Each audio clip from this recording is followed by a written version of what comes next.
ನಮಸ್ಕಾರ. ಇವತ್ತು ಡೇ 3 ನಾವು ಕಾಶಿಯಿಂದ ಪ್ರಯಾಗ್ರಾಜ್ಗೆ ಬಂದಿದ್ದೀವಿ. ನೋಡಿ, ಇದು ಪ್ರಯಾಗ್ರಾಜ್ ಸಂಗಮ್ ರೈಲ್ವೆ ಸ್ಟೇಷನ್. ಈ ರೈಲ್ವೆ ಸ್ಟೇಷನಲ್ಲಿ ನಿಮಗೆ ಯಾವೆಲ್ಲ ಫೆಸಿಲಿಟೀಸ್ ಸಿಗುತ್ತೆ ಅನ್ನೋದನ್ನ ನಿಮಗೆ ತೋರಿಸ್ತೀನಿ, ಬನ್ನಿ. ಒಳಾಂಗಣ ವಿನ್ಯಾಸ ಈ ರೀತಿ ಇದೆ ನೋಡಿ. ಹೀಗೆ ಒಳಗಡೆ ಬಂದ ತಕ್ಷಣ ನಿಮಗೆ ಎಡಕ್ಕೆ ಬಂದರೆ ಟಿಕೆಟ್ ಕೌಂಟರ್ ಸಿಗುತ್ತೆ. ಅಷ್ಟೇ ಅಲ್ಲ, ಇಲ್ಲಿ ನಿಮಗೆ ಯಾವ್ಯಾವ ರೈಲು ಯಾವ ಟೈಮಿಂಗ್ಸ್ಗೆ ಬರುತ್ತೆ ಅನ್ನೋ ಒಂದು ದೊಡ್ಡ ಡಿಸ್ಪ್ಲೇ ಬೋರ್ಡನ್ನು ಸಹ ಹಾಕಿದ್ದಾರೆ. ಮೆಟ್ಲು ಕಾಣಿಸ್ತಿದೆಯಲ್ಲ, ಇದು ಒಂದು ಮೇಲೆ ವೇಟಿಂಗ್ ಹಾಲ್ ಇದೆ, AC ವೇಟಿಂಗ್ ಹಾಲು. ಅದು ಪೇಯ್ಡು, 1 ಅವರ್ಗೆ ಇಷ್ಟು ಅಂತ ಅಮೌಂಟ್ ಇರುತ್ತೆ. ತುಂಬ ರಾತ್ರಿ ಮಧ್ಯರಾತ್ರಿಲೆಲ್ಲ ಟ್ರೈನಲ್ಲಿ ಬಂದವರು ಇಲ್ಲಿ ಬಂದು ಉಳ್ಕೊಳ್ಬೋದು. ನೋಡಿ, ಈ ಕಡೆನೂ ಸಹ ಒಂದು ಡಿಸ್ಪ್ಲೇ ಬೋರ್ಡ್ ಇದೆ, ಅಲ್ಲಿ ಯಾವ್ಯಾವ ಟ್ರೈನ್ ಯಾವ ಟೈಮಿಗೆ ಬರುತ್ತೆ ಅನ್ನೋದನ್ನು ಮೆನ್ಷನ್ ಮಾಡಿದ್ದಾರೆ. ಅಷ್ಟೇ ಅಲ್ಲ, ಇಲ್ಲಿ ಮೇಲ್ಗಡೆಗೆ ನೋಡಿ AC ವೇಟಿಂಗ್ ಹಾಲ್ ಇದೆ, ಇಲ್ಲೂ ಸಹ ನೀವು ಬಂದು ಉಳ್ಕೋಬೋದು. ರೂಮ್ ಸಹ ಅವೈಲೇಬಲ್ ಇದೆ, ಆದರೆ ಅದು ಕುಂಭಮೇಳಕ್ಕೆ ಓಪನ್ ಮಾಡ್ತಾರಂತೆ, ಸದ್ಯಕ್ಕಂತೂ ಓಪನ್ ಇಲ್ಲ. ಇದು ಬಂದು ಟರ್ಮಿನಲ್ ರೈಲ್ವೆ ಸ್ಟೇಷನ್. ಇಲ್ಲಿಂದ ಮುಂದಕ್ಕೆ ಯಾವುದೇ ಟ್ರೈನು ಹೋಗಲ್ಲ, ಇಲ್ಲಿಗೆ ಬಂದು ನಿಂತ್ಕೊಳ್ಳುತ್ತೆ ಸ್ಟೇಷನಲ್ಲಿ. ಈ ವೇಣಿದಾನ ಮಾಡೋದಕ್ಕೆ ಅಂತ ಬಂದವರು ಬೆಳಗ್ಗೆ ಟ್ರೈನಲ್ಲಿ ಬಂದು ಇಲ್ಲಿ ವೇಣಿದಾನದ ಕಾರ್ಯಕ್ರಮ ಎಲ್ಲ ಮುಗಿಸ್ಕೊಂಡು ಸಂಜೆ ಅಯೋಧ್ಯೆಗೆ ಸರಿಯೂ ಎಕ್ಸ್ಪ್ರೆಸ್ ಅಂತ ಅಂದ್ಬಿಟ್ಟು ರೈಲ್ ಬರುತ್ತೆ. ಅದರಲ್ಲಿ ನೀವು 6:40 PM ಅಯೋಧ್ಯೆಗೆ ಪ್ರಯಾಣ ಸಹ ಮಾಡ್ಬೋದು ಒಂದೇ ದಿನದಲ್ಲಿ.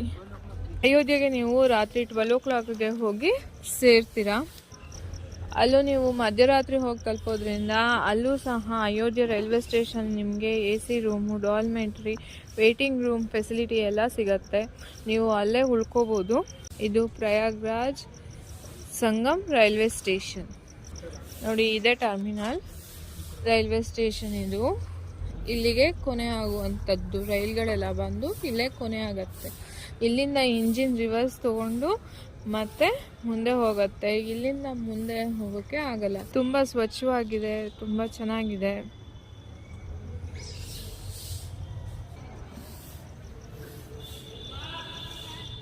ಈ ಪ್ರಯಾಗ್ರಾಜ್ ಸಂಗಮ್ ರೈಲ್ವೆ ಸ್ಟೇಷನಲ್ಲಿ ಕೋತಿಗಳು ಬಹಳಷ್ಟು ಇದ್ದಾವೆ ನೋಡಿ, ನಿಮಗೂ ಕಾಣ್ತಿರ್ಬೋದು. ಆದ್ದರಿಂದ ನಿಮ್ಮ ಲಗೇಜನ್ನು ಆದಷ್ಟು ಹುಷಾರಾಗಿ ಇಟ್ಕೊಳ್ಳಿ, ಇಲ್ಲ ಅಂದರೆ ಎತ್ಕೊಂಡು ಹೊಟ್ಟೋಗ್ಬಿಡುತ್ತೆ ಎಲ್ಲನೂ.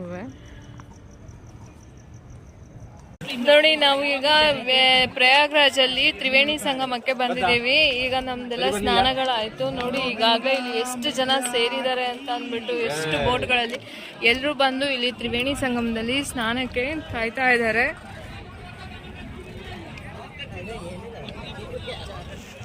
ಇಲ್ಲಿರೋ ಜನಗಳೆಲ್ಲನೂ ತ್ರಿವೇಣಿ ಸಂಗಮ ನೋಡೋದಕ್ಕೆ ಮತ್ತೆ ತ್ರಿವೇಣಿ ಸಂಗಮದಲ್ಲಿ ಸ್ನಾನಕ್ಕೆ ಅಂತ ಬಂದಿದ್ದಾರೆ. ಎಷ್ಟು ಜನ ಇದ್ದಾರೆ ಅಂತ ಅಂದ್ಬಿಟ್ಟು.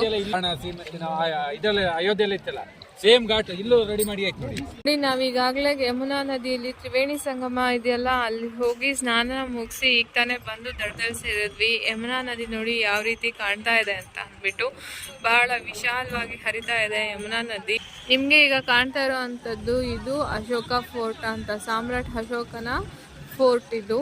ಅಲ್ಲಿಂದ ಹೀಗೆ ಮುಂದೆ ಬಂದ್ರೆ ಈ ಯಮುನಾ ನದಿಯ ತಟದಲ್ಲಿ ಇದೇ ಜನವರಿನಲ್ಲಿ ಕುಂಭಮೇಳ ನಡೆಯುತ್ತೆ. ಆ ಕುಂಭಮೇಳ ಪ್ರಾರಂಭ ಆಗ್ತಾ ಇದೆ. ಅದಕ್ಕೋಸ್ಕರ ಇಲ್ಲಿ ಕುಂಭಮೇಳದಲ್ಲಿ ಸಾಕಷ್ಟು ಜನಗಳಿಗೆ ಅನುಕೂಲ ಆಗಲಿ ಅಂತ ಸಾಕಷ್ಟು ವ್ಯವಸ್ಥೆಯನ್ನು ಮಾಡಲಾಗ್ತಾ ಇದೆ.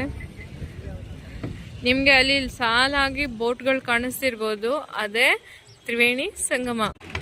ಈಗಾಗಲೇ ಸಾಕಷ್ಟು ಜನ ಈ ಕುಂಭಮೇಳಕ್ಕೆ ಆಗಮಿಸ್ಬಿಟ್ಟಿದ್ದಾರೆ. ಸಾಧು ಸಂತರು ಎಲ್ಲ ಇಲ್ಲಿ ಈಗಾಗಲೇ ಇದ್ದಾರೆ.